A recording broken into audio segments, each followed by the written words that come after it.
शुरू करते हैं अल्लाह के बाबरकत नाम से जो बड़ा मेहरबान और नहायत रहम वाला है। तमाम तारीफ़ें मेरे अल्लाह रब्बुल इज़्ज़त के लिए हैं। अस्सलाम वालेकुम लिसनर्स, मैं हूँ आप लोगों की host Nausheen. Welcome to my channel Horror Kahani TV. I hope आप सब लोग खैरियत से होंगे, जहाँ होंगे खुश होंगे। आज आप लोगों के लिए मैं वेरी इंटरेस्टिंग हॉरर स्टोरीज़ लाई हूँ जिन्हें आप लोग बहुत पसंद करेंगे। आज की पहली खौफनाक कहानी फरजाना शेयर कर रही हैं। फरजाना कहती हैं कि आज आपके साथ अपनी ज़िंदगी में पेश आने वाली एक बहुत ही ज़्यादा डरावनी कहानी शेयर करना चाहती हूँ। आज से 5 साल पहले की बात है। एक शाम की बात है, गर्मियों का ही मौसम था। तो मुझे बहुत ज़्यादा गर्मी लग रही थी। मैं किचन से काम करके बाहर निकली। मगरिब की अजान हो चुकी थी।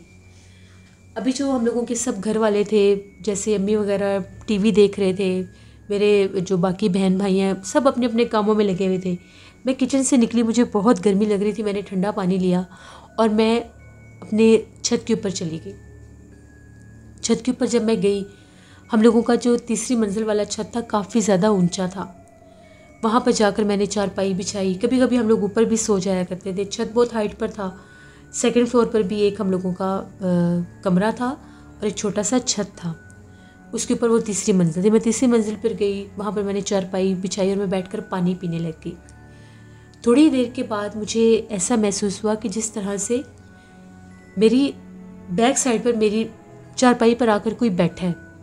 बाकायदा मुझे बैठने का एहसास हुआ। तो जिस मैंने पीछे पलट कर देखा तो पीछे कुछ भी नहीं था। मुझे लगा कि शायद मेरा वहम है, लेकिन चारपाई के ऊपर दबाव पड़ा था जैसे मेरे अलावा कोई बैठा है।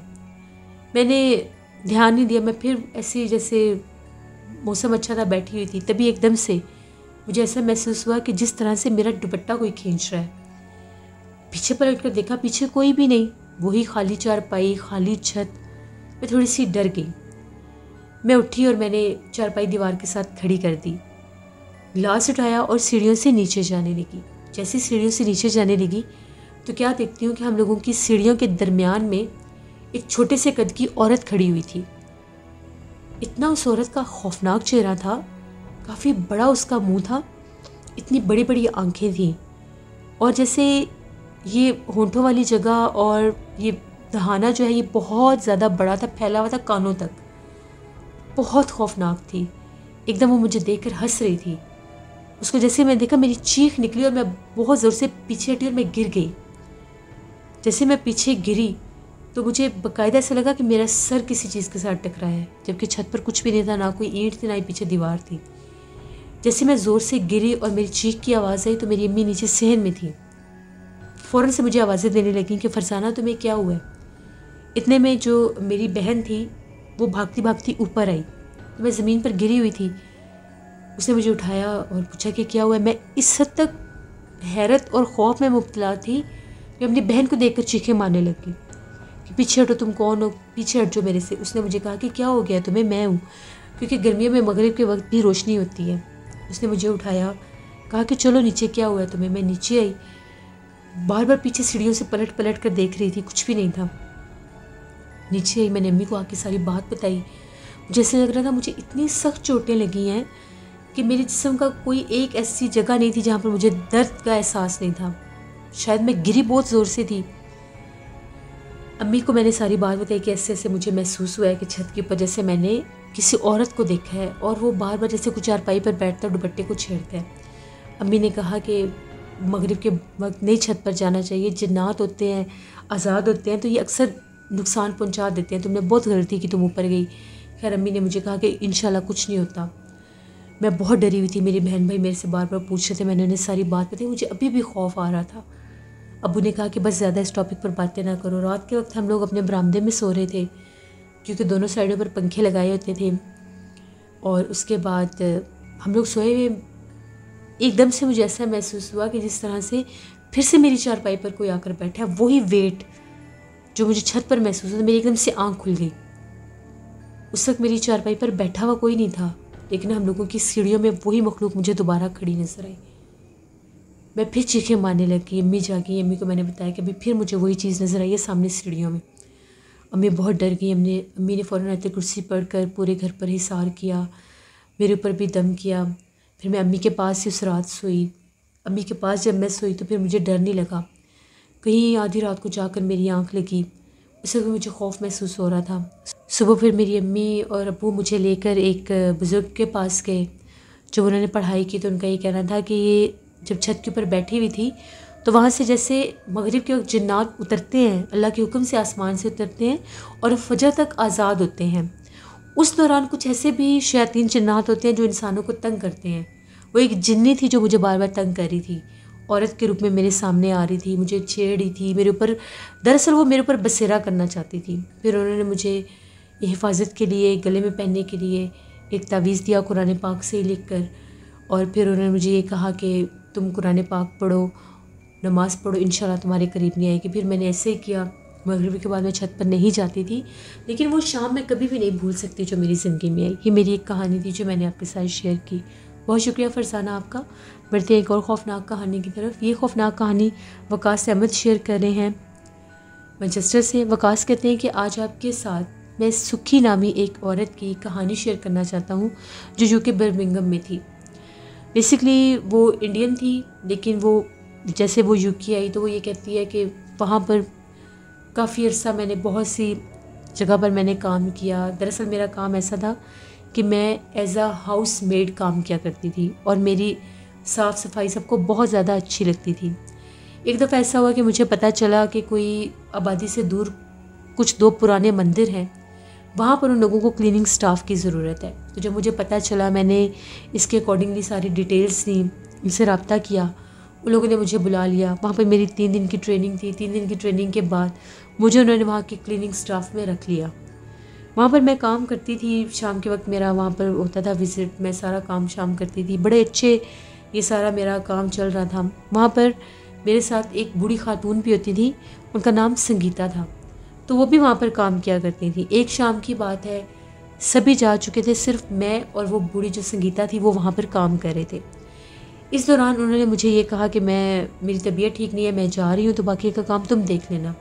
मैंने उन्हें कहा कि ठीक है आप चली जाएं। वो चली गई। अब मैं वहाँ पर सारी साफ़ सफाइयाँ कर रही थी। बिल्कुल शाम हो चुकी थी। अब हमने मंदिर बंद करना था। मैंने सोचा कि एक दफ़ा सारी लाइट्स वगैरह जाकर चेक कर लेती हूँ। मैं हर जगह की ऐसे ही लाइट्स चेक करती करती तो जिस तरफ बाथरूम वाला हिस्सा था वहाँ पर गई, तो क्या देखती हूँ कि वहाँ पर एक यंग लड़की खड़ी थी। उसने सफ़ेद साड़ी पहनी हुई थी।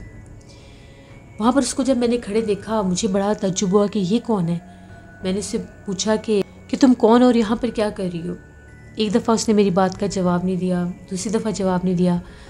मुझे देखे बिना ही, जवाब दिए बिना ही मेरे पास से गुजर कर तो वो मंदिर के अंदर की तरफ जाने लगी। मंदिर का एक हिस्सा ऐसा था जो बिल्कुल सुनसान और वीरान था। उस तरफ जब वो गई, मैं उसके पीछे पीछे जा रही थी कि तुम कौन हो, मुझे बताओ कि कहाँ से आई हो तुम, मैंने अब मंदिर को बंद करना है। उसी वीरान हिस्से में वो गई और वो गायब हो गई। जब मैंने उसे गायब होते देखा, मैं बहुत ज़्यादा डर गई। मैंने उसे पूरे मंदिर में छान मारा, वो मुझे कहीं भी नज़र नहीं आई। 1 से 2 बार मुझे उसी मंदिर में ऐसा महसूस हो रहा था कि मेरे पीछे कोई चल रहा है। पीछे पलट कर देखती थी तो कोई भी नहीं होता था। खैर मैं बहुत ज़्यादा खौफज़दा भी हुई। मैंने जल्दी से बंद किया, उस मंदिर को बंद किया। मैं घर आ गई। घर आकर मैंने वो संगीता जो औरत थी उनको मैंने फ़ोन किया, उनको मैंने बताना चाहा। वो मुझे ये कहने लगी कि मैं तुम्हें कल इस बारे में बताऊंगी, अभी तुम इस बात को छोड़ दो। लेकिन मैं रात भर नहीं सो सकी, मुझे बहुत डर लग रहा था। अगले दिन जब मैं गई तो वहाँ पर मेरी जब संगीता से बाकायदा इस टॉपिक पर बात हुई, उनसे मैंने पूछना चाहा, तो उन्होंने मुझे ये कहा कि बहुत सालों पहले की बात है, तब ये जो मंदिर था यहाँ पर बहुत ज़्यादा पूजा के लिए लोग भी आया करते थे। अब तो यहाँ पर कोई भी नहीं आता, बहुत कम लोग आते हैं क्योंकि ये आबादी से बहुत दूर हो चुके हैं। तो यहाँ पर एक लड़की थी, वो और उसका हस्बैंड यहाँ पर काम किया करते थे। उसका जो हस्बैंड था, उसकी ये जो सामने मंदिर के सामने वाला दरख्त है, यहाँ पर पुरसरार तौर पर उसकी मौत हो चुकी थी। बहुत से लोग कहते थे कि ये दरख्त आज से इब्सत है। तो अपने हस्बैंड को याद कर कर के बहुत रोती थी। रात रात भर इस दरख्त के नीचे जाकर बैठा करती थी। कुछ अरसे के बाद उसकी भी इसी दरख्त के नीचे पुरसरार तौर पर मौत हो चुकी थी। उसके बाद वो अक्सर शाम के वक्त उसी के रूप में, अब वो जन्नात है या उसकी भटकती रूह है, आत्मा है, बदरूह है, जो भी है, वो यहाँ पर दिखाई देती है। बहुत से लोग ये कहते हैं कि वो अभी भी भटक रही है और अभी भी वो अपने शौहर को तलाश करने के लिए यहाँ पर आती है। तो तुम कोशिश करो कि अगर वो तुम्हें नज़र आए तो उससे बात करने की ज़रूरत नहीं है। मैं यहाँ पर बहुत पुराना काम करती हूँ, मुझे वो बहुत बार नज़र आती है, मैं उसको बहुत बार देख चुकी हूँ, लेकिन मैंने उसको कभी बुलाया नहीं है। जब तुम यहाँ पर नहीं थी तो मैं यहाँ पर अकेली काम करती थी रात देर तक। तो जब मैं वापस जाती थी तो मुझे बाहर दरख्त के नीचे भी अक्सर बैठी और खड़ी वो नज़र आती थी। जब मैंने उसे कभी बुलाया ही नहीं, कभी उसके बारे में सुना ही नहीं, देखा ही नहीं, उसकी हकीकत जानने के बाद, क्योंकि 1-2 बार वो मेरे सामने भी गायब हुई थी शुरू में, फिर जब मुझे पता चला कि ये क्या है तो मैंने उसको कभी नहीं बुलाया दोबारा से। मुझे नुकसान नहीं देती, वो किसी को भी नुकसान नहीं देती। तो तुम कोशिश करो कि उससे मुखातिब मत होना। मैंने जब ये बात सुनी मैं बहुत ज़्यादा खौफज़दा भी हो गई कि ऐसे कैसे, मतलब मैं उसके बहुत पास थी, वो मेरे पास से गुजर कर गई, उसने मुझे कुछ नहीं कहा, लेकिन फिर मेरे दिल में एक बहुत ज़्यादा खौफ बैठ गया। कुछ दिन तो मैंने वहाँ पर काम किया, लेकिन जब वो संगीता जाती थी तो मैं भी उनके साथ ही चली जाती थी, मैं अकेली वहाँ पर नहीं रह सकती थी। लेकिन उसके बाद मेरे दिल में इतना खौफ बैठा कि मैंने भी वहाँ पर काम नहीं किया। ये एक स्टोरी थी सुखी की जो मेरे साथ वकास अहमद ने शेयर की मैनचेस्टर से। बहुत शुक्रिया वकास साहब का। जिससे ये थी आज की कुछ हॉरर स्टोरीज़। अपना फीडबैक मुझे ज़रूर दें, आप लोगों को कैसी लगी। आप लोग भी अपनी हॉरर स्टोरीज़ शेयर कर सकते हैं डिस्क्रिप्शन बॉक्स में दिए गए ईमेल आईडी nushinbir57@gmail.com पर। इसके अलावा आप लोग मुझे कमेंट बॉक्स में भी स्टोरी शेयर कर सकते हैं। इंशाल्लाह कल परसों आप लोगों के साथ फिर मुलाकात होगी किसी नई खौफनाक कहानी में। जहाँ रहें खुश रहें। Thank you for listening my stories. Stay blessed. Allah निगहबान।